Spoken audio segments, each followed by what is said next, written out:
नमस्कार, एक बार फिर से आपका स्वागत है सी न्यूज भारत में। वक्त हो चुका है न्यूज बुलेटिन का। इस बुलेटिन में सबसे पहले शुरुआत होगी गांधीनगर से, जहां पर इंद्रोदा गांव में बदबूदार सीवेज पानी और खराब सड़क की मिली शिकायत।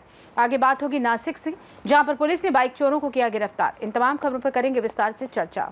छोटा उदयपुर जिले में सार्वत्रिक कृषि लक्षी बारिश। अंतिम 2-3 दिन से बारिश हुई, मौसम में भी बदलाव आया और गर्मी से लोगों ने राहत की सांस ली। कृषि लक्षी बारिश होने से लोगों में खुशी की लहर है। छोटा उदयपुर से सी न्यूज संवाददाता गुलाब राठवा की रिपोर्ट।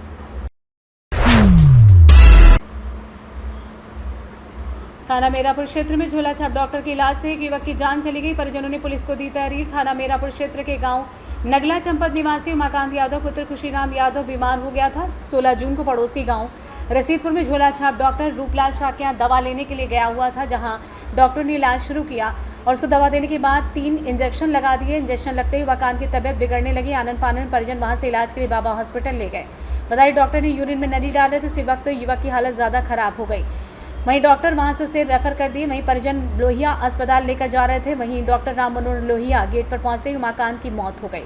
मौत की सूचना मिलते ही परिवार में कोहराम छा गया। पत्नी शशि, पुत्री काव्या, लाडो पुत्र देवांश व अन्य परिजनों का रो रो कर बुरा हाल है। वहीं मृतक के भाई विवेक कुमार ने मेरापुर थाने पहुंचकर झोला छाप चिकित्सक द्वारा भाई के गलत इंजेक्शन लगाने की रिपोर्ट दी। सूचना मिलते ही थाना अध्यक्ष जितेंद्र चौधरी मौके पर पहुंचे। मृतक की आर्थिक स्थिति को देखकर थाना अध्यक्ष ने मृतक की पत्नी को 5,000 रुपए दिए। वहीं संभावित जिला पंचायत प्रत्याशी हरिओम यादव ने 11,000 रुपए पत्नी को दिए। इसके बाद ग्राम प्रधान घनश्याम चाके ने मृतक की पत्नी को एक आवास व पेंशन दिलवाने का भरोसा दिया। पुलिस ने मौके पर पहुंचकर शव का पंचनामा भरकर पोस्टमार्टम के लिए भेज दिया है। बताते चलें, झोला छाप डॉक्टरों के खिलाफ जो अभियान चलाया जा रहा है वो सिर्फ कागजों तक सीमित रह जाता है। सीएमओ कार्यालय में बैठे बाबू की मिलीभगत से झोला छाप डॉक्टरों के हौसले बुलंद हैं। जैसे ही टीम जांच के लिए निकलती है तभी वो अपने चहेतों को फोन कर सूचना देकर पूरा बचाव करते हैं। कि आप कौन है भैया? भाई। अच्छा, ये कैसे मौत हुई है, कहाँ हुई है, कहाँ से आपने दवाई दिलवाई थी? दवाई ग्राम रसीदपुर रूपलाल सना बनवारी लाल, उनसे दवा लेके आए। उन्होंने ज़्यादा बुखार तेज था, उसी में 2 इंजेक्शन दे दिए। घर तक जब तक आए मतलब मुँह से जाप गिराने लगे। मृतक का नाम क्या है? उमाकांत। अच्छा, मृतक कितने भाई है, कितने बहन है? 3 बहन हैं, 2 भाई हैं। किसी को आपने सूचना दी है? हाँ, मुख्य चिकित्सा अधिकारी या पुलिस को किसी को सूचना दी आपने? हाँ, आप दे दी है। औरंगाबाद से सी न्यूज संवाददाता आदेश की रिपोर्ट। इंद्रोदा गांव के निवासी लंबे समय से अपने गांव में चल रही समस्याओं से काफ़ी परेशान हैं। खासतौर पर गांव की मुख्य सड़कें सीवेज के पानी से भरी हुई हैं और सड़कों पर कई जगह गड्ढे हैं, जिससे पैदल चलने वालों और वाहन चालकों को काफ़ी खतरा रहता है। इस संबंध में राजधानी नियोजन कार्यालय को कई बार लिखित और मौखिक रूप से अवगत कराया गया, लेकिन कोई कारगर कदम नहीं उठाया गया। છેલ્લા 3-4 દિવસથી ગટર ઉભરાય છે। અધિકારીઓનો વારંવાર ફોન કર્યા તે છતાં બી આજ દિન સુધી કોઈ જોવા આવ્યું નથી। તો મારે તંત્રને નિવેદન છે કે ઇન્દ્રોડા ગામમાં જે ગટરનું પાણી જે સ્કૂલમાં જવામાં છોકરાને બાલ મંદિર જવાના નાના વૃદ્ધોને જે તકલીફ પડે છે એનો અધિકારીઓનો ધ્યાન દોરવામાં આવે છે કે જેમ બને એમ ઝડપીથી એનો નિકાલ કરે અને ગટરનું જે બી તકલીફ છે એનું સોલ્યુશન લાવવામાં આવે। गुजरात गांधीनगर से सी न्यूज संवाददाता अमित पटेल की रिपोर्ट। नासिक ग्रामीण जिले में मोटरसाइकिल चोरी के बढ़ते अपराध को रोकने के लिए पुलिस अधीक्षक बाला साहब पाटिल ने अपराधों की समीक्षा कर कार्रवाई करने के आदेश दिए हैं।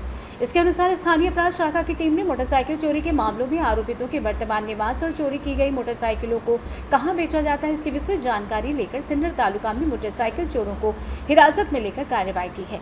पुलिस टीम ने सिन्नर पुलिस स्टेशन की सीमा के अंतर्गत पांडुली चौफली इलाके में जाल बिछाया और संदिग्धों को गिरफ्तार किया। आरोपियों के कबूलनामे के आधार पर मोटरसाइकिल चोरी के 7 अपराधों का खुलासा हुआ है। गिरफ्तार आरोपियों को उपरोक्त अपराधों में गिरफ्तार कर 10 चोरी की मोटरसाइकिलें जब्त की गई हैं। कुल 8,35,000 रुपए 10 चोरी की मोटरसाइकिलें जब्त की गई हैं। नासिक ग्रामीण जिला पुलिस अधीक्षक बाला साहब पाटिल, अतिरिक्त पुलिस अधीक्षक आदित्य मिरखेलकर के मार्गदर्शन और निर्देशानुसार स्थानीय अपराध शाखा के पुलिस निरीक्षक रविंद्र मगर, उप निरीक्षक नवनाथ सानप ने मोटरसाइकिल चोरी के 7 मामलों का खुलासा कर 10 चोरी की मोटरसाइकिलें जब्त की हैं। नासिक से सी न्यूज संवाददाता किरण गायधनी की रिपोर्ट।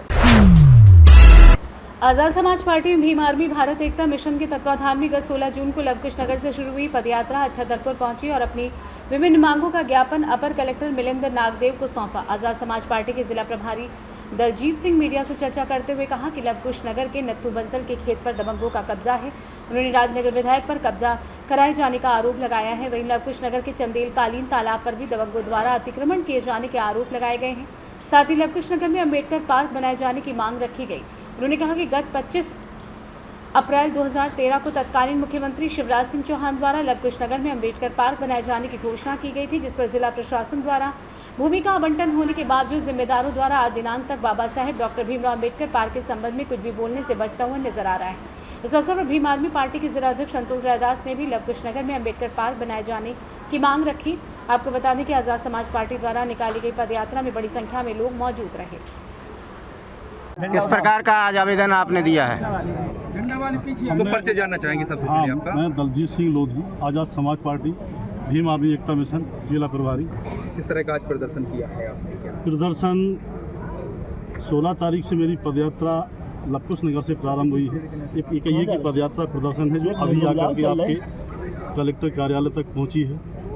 और मेरा निवेदन था कि कलेक्टर कार्यालय में कलेक्टर महोदय से ही बात हो, उन्हीं को ज्ञापन सौंपा जाए। तो एसडीएम साहब ने कोशिश की, अभी भी एडीएम साहब ने लिया है। उन्होंने 1.5 घंटे बाद बात करने के लिए बोला। क्या बिंदु? अब बिंदु हमारे ये है कि नत्थू बंसल होंगे यहाँ पर, बताते चलें जी।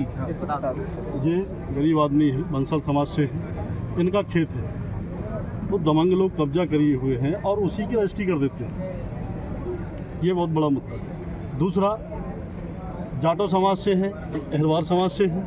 इनके प्लाट पे विधायक जी ने स्वयं उपस्थित होकर के, राजनगर विधायक मौके पर उपस्थित होकर के कब्जा करवा के गेट बंद कर ठाकुर बंधुओं के लिए। आज किस उद्देश्य को लेकर के ये आज हमारा ये उद्देश्य था, जो गरीबों की जो ज़मीन दबंग लोगों ने दबा रखी है, उनको न्याय के लिए, और बाबा साहब की जो भूमि है, जबकि शिवराज सिंह ने आवंटन की थी, उस पर दमक पटेरिया और कुछ ठाकुर कब्जा किए हैं, तो वो कब्जा हटाने के लिए।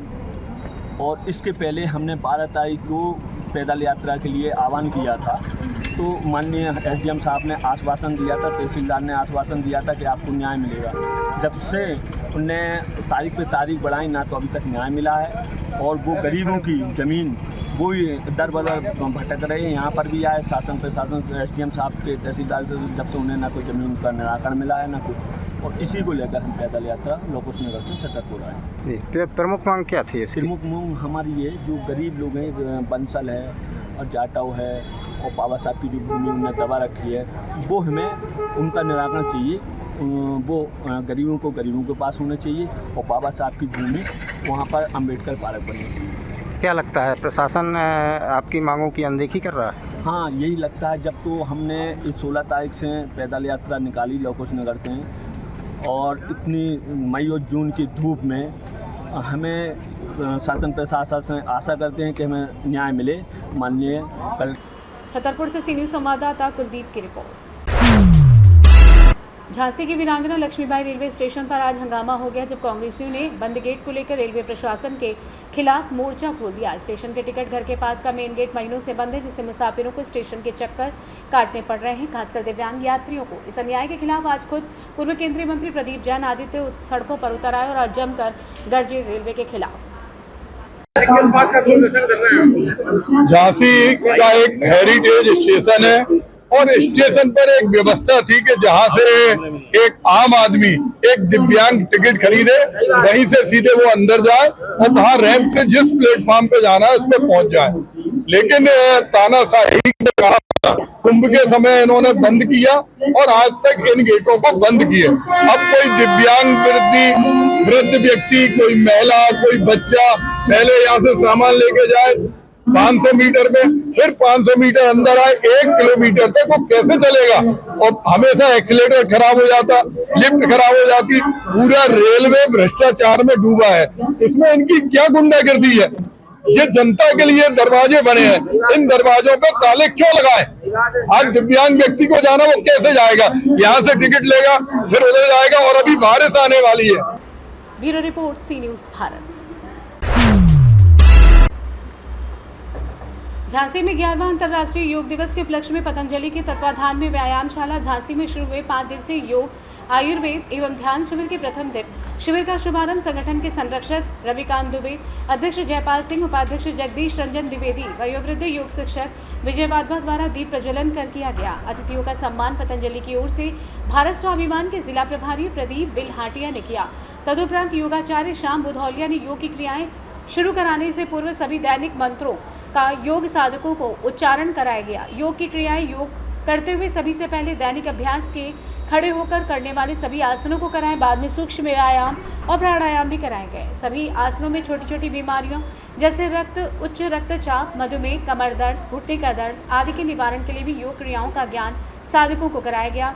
इसके साथ ही कमर और घुटनों के दर्द से संबंधित विशेष योग क्रियाओं का अभ्यास कराया गया। इस अवसर पर योगाचार्य द्वारा दैनिक जीवन में त्रिदोष असंतुलित होने पर होने वाले रोगों के निवारण संबंधित क्रियाएं बताई। इसके साथ ही शरीर के अष्ट चक्र नव द्वारों को सशक्त बनाने हेतु क्रियाओं का अभ्यास कराया गया। योग दिवस शुरू हो गया है जी, किस तरह से आज योग कराया और क्या इनके फायदे होते हैं लोगों को? देखिए, योग दिवस एक नॉमिनल एक दिन का होता है। 21 जून को सारे विश्व में मनाया जाता है और 192 देशों में से 153 देश सक्रिय रूप से करते हैं। एक प्रोटोकॉल बनाया गया है जिसमें बच्चे, बूढ़े, स्त्रियां सब लोग कर सकें, ऐसा अभ्यास क्रम है।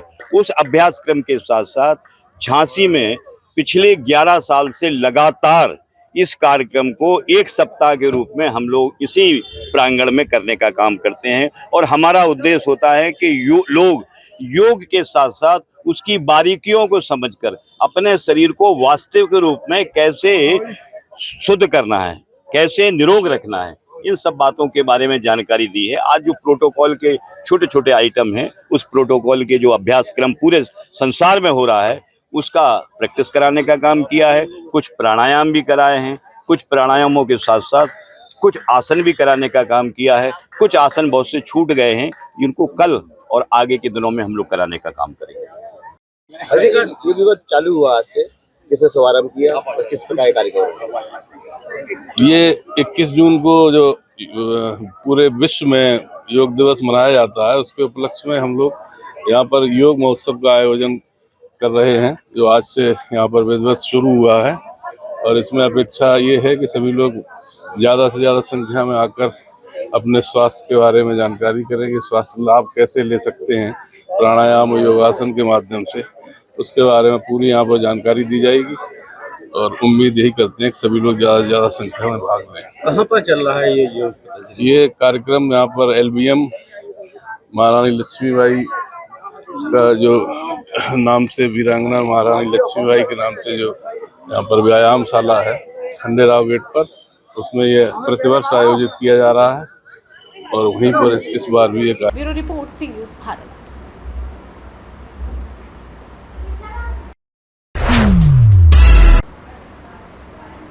नांदेड़ के गुरुकुल पब्लिक स्कूल के 150 छात्रों की शिक्षा दांव पर है। राजे यशवंत राव होलकर योजना के तहत प्रवेश लेने वाले इन छात्रों को स्कूल ने 10 मार्च 2025 को अचानक स्कूल बंद होने का कहकर बाहर कर दिया। अभिभावकों का कहना है कि स्कूल ने 100 रुपये के बॉन्ड पर 12वीं तक मुफ्त शिक्षा का वादा किया था, लेकिन स्कूल ने वादा तोड़ दिया। अभिभावकों का संघर्ष और भूख हड़ताल इस अन्याय के खिलाफ अभिभावकों ने 17 अप्रैल 2025 को समाज कल्याण कार्यालय, कलेक्टर ऑफिस और शिक्षा अधिकारी को ज्ञापन सौंपा। समाज कल्याण अधिकारियों ने नुकसान न होने का आश्वासन दिया था, लेकिन 16 जून 2025 को स्कूल खुलने के बाद भी बच्चों को प्रवेश नहीं मिला। इससे नाराज होकर आज 17 जून 2025 को छात्र और अभिभावक समाज कल्याण कार्यालय के सामने अनिश्चितकालीन भूख हड़ताल पर बैठ गए हैं। तेज बारिश के बावजूद वे न्याय के लिए डटे हुए हैं। अभिभावकों का कहना है ये बुआई का समय है और हमारे बच्चे शिक्षा से वंचित हैं। कड़ी मेहनत करके बच्चों को पढ़ाते हैं, लेकिन अब वे स्कूल से वंचित हो गए हैं। अभिभावकों ने चेतावनी दी है कि हड़ताल के दौरान कोई भी अनहोनी होने पर सरकार जिम्मेदार होगी। इन छात्रों को जल्द न्याय मिले और इनकी शिक्षा बाधित न हो, यही उम्मीद है। माझे नाव रामराव बाळासाहेब गडदे आहे, राहणार खांबा तालुका वसमत जिल्हा हिंगोली। मी दुसरीपासून माझं ॲडमिशन झालं, पण तिसरीपासून मी शाळेत आलो, हॉस्टेलला होतो मी। पण जेव्हा गेल्या दिवाळीपासून आम्हाला इंडो ब्रिटिश शाळेनं सांगितलं की लेकरांना सांगितलं की इथे इंडो ब्रिटिश शाळे जे हॉस्टेलवाल्यांना भेटणार नाही, फक्त पैसे भरूनच भेटणार। आणि पालकाला न सांगता 10 मार्चला आम्हाला सोडलं। आमचे वडील शेतकरी आहेत, ते खूप कष्ट करून पैसे कमवतात आणि आपलं घर चालवतात, तरी शाळेवाले आम्हाला माझं नाव सामने कुबेराव गोतनार. मी आता 9वी मध्ये जाते. मी पहिले गुरुकुल पब्लिक स्कूल या शाळेमध्ये शिकत होते. त्यांनी सांगितलं की आम्हाला इथून जा म्हणून आणि आम्हाला लवकरच सुट्ट्या देण्यात आल्या. आम्हाला म्हणले की मोफत धनगर समाजासाठी मोफत सुविधा आल्या आहेत म्हणून ते आमच्या घरी येऊन आमचे ऍडमिशन केले. नंतरून आम्ही गेलो. आम्हाला 4 वर्ष झाले. त्यांनी आम्हाला सांगितलं की इथे नवीन शाळा येणार आहे, इंडो ब्रिटिश ग्लोबल स्कूल, म्हणून तुम्हाला तिथं पैसे भरून ऍडमिशन करावं लागते. मी बालासाहेब विश्वनाथ गडदे, राहणार खंबाळा, तालुका उस्मत, जिल्हा हिंगोली. आज 4 वर्षाखाली गुरुकुल पब्लिक स्कूल पावडेवाडी नांदेड निलेश पावडे सरांची शाळा आहे. त्या शाळेतील सर्व कर्मचारी आमच्या घराकडे आले, गावामध्ये आले. त्यांनी आमच्याकडून म्हणजे ॲडमिशनसाठी भाषा पद्धतीचा बॉन्ड लिहून घेतला 22 जवळपास 19/1/2022 रोजी. आणि त्यांनी सांगितलं की समाज कल्याणमार्फत शासनामार्फत तुम्हाला मोफत शिक्षणाची सुविधा आहे. पहिलं आम्हाला काही माहीत नव्हतं. त्यांनी सांगितल्यावर आम्हाला माहीत झालं की शासनाकडून आम्हाला सुविधा आहेत. त्यांनी आमची आज 4 वर्षे शाळा चालवली, पण आज जवळपास 10 मार्चला त्यांनी अचानक शाळा बंद केली. सगळे विद्यार्थी घराकडे पाठवले, परीक्षा घेतल्या, घराकडे पाठवली. तशा शाळा तर 17 एप्रिलला 18 एप्रिलला बंद व्हायला पाहिजे होत्या, पण 1 महिना अगोदर 1-1.5 महिना अगोदर त्यांनी शाळा बंद करून लेकराचं नुकसान केलं 1.5 महिना. आणि आज जवळपास 16-17 तारीख झाली. आमचे लेकरं हे पहा इथं उपोषण. महाराष्ट्र नांदेड़ से सीनियर संवाददाता भारत बानरी की रिपोर्ट। सहारनपुर पुलिस व बदमाशों के बीच मुठभेड़ में एक गौकश पशु चोर घायल हुआ। थाना फतेहपुर पुलिस व गौकश पशु चोर के बीच मुठभेड़ में एक बदमाश के पैर में गोली भी लगी, वहीं एक अन्य साथी फरार हो गया। पुलिस की गोली लगने से एक बदमाश घायल है। घायल बदमाश को उपचार के लिए जिला अस्पताल में भर्ती कराया गया है। वहीं एक अन्य फरार साथी की तलाश में पुलिस जुटी हुई है। थाना फतेहपुर के ग्राम सबरीपुर के समीप नदी के पास की पूरी घटना बताई जा रही है। सहारनपुर से सी न्यूज संवाददाता सलमान अली की रिपोर्ट। फिलहाल के लिए इस खास बुलेटिन में बस इतना ही। देश दुनिया की तमाम बड़ी खबरों को जानने के लिए जुड़े रहें सी न्यूज़ भारत के साथ। हर खबर आपके साथ, आपके हाथ।